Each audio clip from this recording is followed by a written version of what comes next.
Hello दोस्तों, मैं आपका दोस्त सुमित आप सबके लिए लेकर आ चुका हूँ class 10th NCERT solution of exercise number 12.1 question number 3।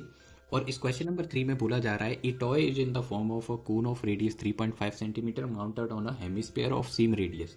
एक हेमिस्फीयर है, इस हेमिस्फीयर के ऊपर एक कोन लगा रखी है और कोन लगा देने के बाद में एक टॉय बनाया है। उन्होंने क्या बनाया है? एक टॉय। अब ये जो टॉय बनाया है उसका आपको पूछा जा रहा है find the surface area of the toy. आपको इस टॉय का क्या बताना है? Surface area.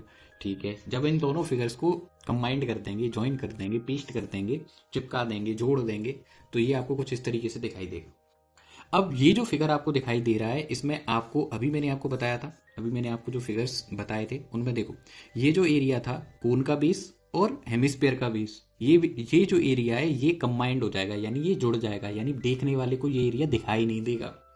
दैट मीन्स जब हम इसका एरिया लिखेंगे, टोटल सरफेस एरिया लिखेंगे, तो हम C S A of cone consider करेंगे as well as C S A of hemisphere consider करेंगे।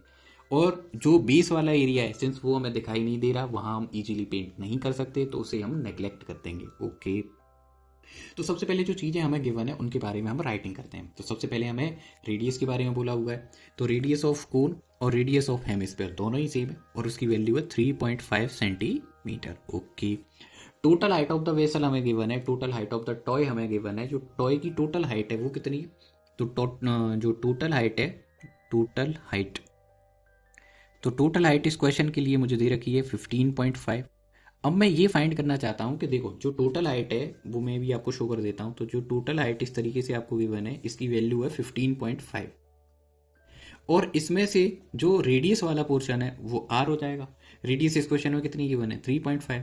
तो जो रिमेनिंग पोर्शन रहेगा, जो रिमेनिंग पोर्शन रहेगा उसे फाइंड करने के लिए आप क्या करेंगे? 15.5 से इस 3.5 को आप माइनस कर देंगे। 15.5 माइनस 3.5, कुछ इसी तरीके का सॉल्यूशन हमने जो प्रीवियस क्वेश्चन था उसमें भी किया था। तो अब आप क्या करेंगे? टोटल हाइट में से रेडियस माइनस कर देंगे, जिससे हाइट ऑफ कोन आपको मालूम चल जाए। हाइट ऑफ कोन, कोन की जो हाइट है उसे मैं क्या लिखूंगा? Total height of the vessel, total height, total height minus minus radius. जो टोटल हाइट है, जो टोटल हाइट है उसकी वैल्यू क्या है मेरे लिए? तो मैंने अभी देखा टोटल हाइट की वैल्यू क्या थी मेरे लिए? 15.5। तो टोटल हाइट की वैल्यू लिखी मैंने 15.5, रेडियस की वैल्यू लिखी 3.5 और मैंने माइनस परफॉर्म करवाया, तो माइनस करने के बाद आ गया 12.0। अब 12.0 को मैं डायरेक्टली 12 ही लिख सकता हूँ, अननेसेसरी पॉइंट को कैरी करने का कोई मीनिंग नहीं बनता। अब उन्होंने पूछा कि टोटल सरफेस एरिया। मैंने आपको हमेशा एक चीज बताई, जब भी आप एरिया फाइंड करेंगे आप हमेशा इस तरीके से सॉल्व करेंगे कि कितना एरिया या कितनी जगह ऐसी है जहां पर आप बाहर से या अंदर से पेंट कर सकते हो।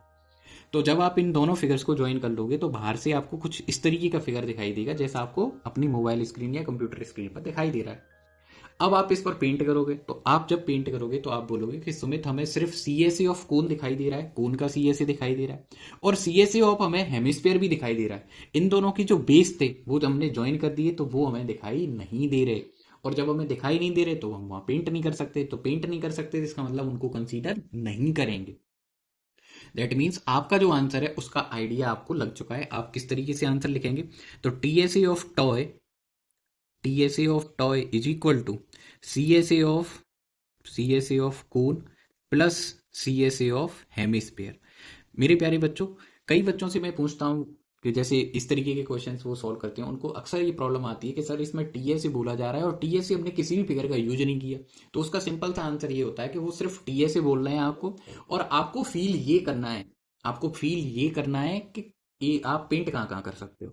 तो जिस जिस जगह पर आप पेंट कर सकते हो उन सबको आप अपने टोटल सरफेस एरिया के आंसर में कंसीडर करेंगे, और जिन जगहों पर आप पेंट नहीं कर सकते उनको नेग्लेक्ट कर देंगे, उनको आप कंसीडर नहीं करेंगे। तो अभी मैंने देखा कि मैं कोन की सीएससी पर पेंट कर सकता हूँ, एज वेल एज मैं कहां पर पेंट कर सकता हूँ? सीएससी ऑफ हेमिस्फीयर पर कर सकता हूँ। इसके बाद मुझे इनके फॉर्मूले लिखने होंगे। तो सीएससी ऑफ कोन का फॉर्मूला होता है pi r l, pi r l plus CSC of hemisphere होता है 2 पाई आर स्क्वायर। अभी छोटा सा चैलेंजिंग काम हमारे लिए आ गया है, और ये चैलेंजिंग टास्क ये है कि इसमें एल यानी स्लैंट हाइट की वैल्यू हमें मालूम नहीं है। तो हम इसका भी फॉर्मूला ओपन करेंगे। तो पाई आर मैंने कॉमन ले लिया, इसके बाद ब्रैकेट में नंबर आया एल प्लस 2 आर। इसके बाद मुझे इस स्लेंट टाइटाइल के लिए फॉर्मूला मेंशन करना है, जो मैं पहले से ही जानता हूँ। क्या होता है? Square root of r square plus h square. अब इन दोनों की वैल्यू मुझे मार्क करनी होगी और मुझे ये क्वेश्चन सॉल्व करना है। तो सबसे पहले मैंने यहाँ पे, अब देखो, अब मैं इसको थोड़ा सा सॉल्व करता हूँ। तो पाई की वैल्यू 22/7, आर की वैल्यू 3.5। ओके, यहाँ तक सब इजी है, कोई प्रॉब्लम नहीं है। इसके बाद square root of r square, 3.5 का स्क्वायर हो जाएगा ये, यहाँ भी कोई प्रॉब्लम नहीं होनी चाहिए। फिर 12 का स्क्वायर हो जाएगा। हाइट अभी मैंने फाइंड करी थी, हाइट ऑफ द कोन। तो देखो कोन की जो हाइट थी वो कितनी थी? 12। तो ये मैंने भी आपके लिए फाइंड करी थी, वो भी मार्क कर दी मैंने। उसके बाद 2 इंटू आर, आर की वैल्यू फिर से रिप्लेस करी 3.5। अब अब आपको इस सारे एक्सप्रेशन को सॉल्व करना है। तो 7 की टेबल से 3.5 को डिवाइड करेंगे, 0.5 टाइम डिवाइड हो जाएगा, 22 इंटू 0.5। इसके बाद आप इस एक्सप्रेशन को सॉल्व करेंगे, तो इसे आप सॉल्व करेंगे 3.5 स्क्वायर। कैसे सॉल्व करेंगे? 3.5 स्क्वायर। तो देखो मैं आपको थोड़ी सी मदद करता हूँ। जैसे 3.5 स्क्वायर का आपको करना है, तो आप पहले 5 का स्क्वायर लिखेंगे 25, और 3 की नेक्स्ट बाद जो नंबर आता है वो होता है 4। तो 3 इंटू 4, और अब आप इनको कंबाइंड करके लिख देंगे, तो आपका आंसर आ जाएगा 12.25। अब देखो पॉइंट के, देखो जो ऐसे था ये एक्सप्रेशन 3.5 इंटू 3.5, तो पॉइंट के बाद नंबर ऑफ डिजिट्स की टोटल काउंटिंग कितनी है? 2। तो 2 डिजिट्स के बाद आप क्या लगाएंगे? पॉइंट। इसीलिए मैंने आपको आंसर बोला 12.25। तो मैंने जब इसको सॉल्व किया तो ये आंसर कुछ इस तरीके से आएगा, 12.25 प्लस 12 स्क्वायर करेंगे 144। अब आप इसको सॉल्व करेंगे, ये 7 आ जाएगा।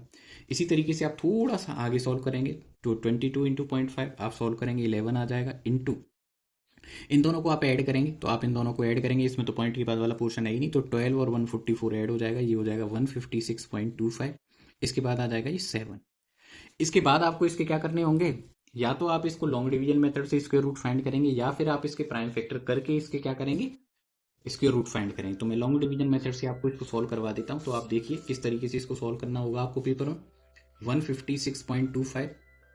इसके बाद आप पहले जो होल पार्ट है उसके पेयर बनाए मैंने, उसमें 2 पेयर्स फॉर्म हुए। सबसे पहले 1 किसका स्क्वायर होता है? 1 का ही स्क्वायर होता है। तो ये तो हमारे लिए थोड़ा सा इजी हो गया। 1 और 1 हमने ऐड करा, 2 हो जाएगा, माइनस करा, माइनस करेंगे 0 हो जाएगा। फिर नेक्स्ट जो पेयर ब्रिंग करा वो हो गया 56। अब आप इस 2 से इस 5 को डिवाइड करेंगे, तो ये 2 टाइम डिवाइड होगा। 2 को क्वोशिएंट में मेंशन करेंगे, 2 को ही डिवाइजर में मेंशन करेंगे, 2 ही ऐड करेंगे, तो ये हो जाएगा 44। माइनस करेंगे तो ये आ जाएगा 2 और 2। इसके बाद पॉइंट के बाद वाला पोर्शन या पॉइंट के बाद वाले नंबर आपको कंसीडर करने हैं, तो आप क्वोशिएंट में भी आप पॉइंट को मेंशन करेंगे, और जो नेक्स्ट पेयर है उसको भी ब्रिंग डाउन करेंगे। इन दोनों को आप ऐड कर लेंगे, तो ये हो जाएगा 24। अब 24 की टेबल से आप 122 को डिवाइड करेंगे, ये 5 टाइम डिवाइड होगा। 5 आप डिवाइजर में मेंशन करेंगे, 5 क्वोशिएंट में मेंशन करेंगे, 5 का ही मल्टीप्लाई करेंगे, आपका आंसर आ जाएगा 1225।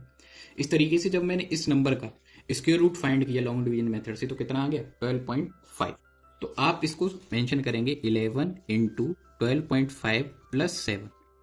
अभी ब्रैकेट के अंदर जो नंबर्स हैं वो सम अप हो सकते हैं, सम हो सकता है, तो आप उनका सम कर लेंगे, तो आपका आंसर आएगा 11 इंटू 19.5।